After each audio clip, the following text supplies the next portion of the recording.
இந்த ரீல் பார்க்கும்போது கொஞ்சம் ஸ்லோவாக கேளுங்க. இது ஒரு சின்ன ஸ்டோரி, ஆனால் ரொம்ப டீப் ஃபீல். ரவி ஒரு நார்மல் ஸ்கூல் பையன். டெய்லி மார்னிங் அவங்க அம்மா அவனுக்கு லஞ்ச் பாக்ஸ் ரெடி பண்ணுவாங்க. ஒரு நாள் கூட சாப்பிட்டியாடான்னு கேட்காம இருந்ததே இல்லை. ஆனால் ரவி ரொம்ப பிஸி. ஃபோன் எடுத்த உடனே லேட்டர்மான்னு சொல்லிட்டு கட் பண்ணுவான். ஒரு நாள் ஸ்கூல் ஃபங்க்ஷன், எல்லா பேரண்ட்ஸுமே வந்திருந்தாங்க. ரவி ப்ரைஸ் வாங்கும்போது க்ரௌட்ல தேடினா அம்மா இல்லை. ஈவினிங் கேட்டா ஏம்மா வரலன்னு. அம்மா சிரிச்சுட்டே சொன்னாங்க நெக்ஸ்ட் டைம் தான். ஆனா நெக்ஸ்ட் டைமுமே வரல.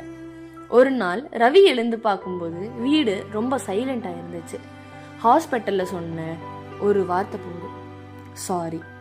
இன்னைக்கு ஃபோன் சைலண்ட், ஆனா மனசு ரொம்ப சத்தமா அழுகுது. இருக்கும்போது கேரை இக்னோர் பண்ணனா போன அப்புறம் அவங்க வேல்யூ நம்ம கண்ணீர்ல தான் புரியும். இந்த ரீல் டச்சிங்கா இருந்தா லைக் பண்ணுங்க. இன்னும் இப்படி ஹார்ட் டச்சிங் ஸ்டோரிஸ்க்கு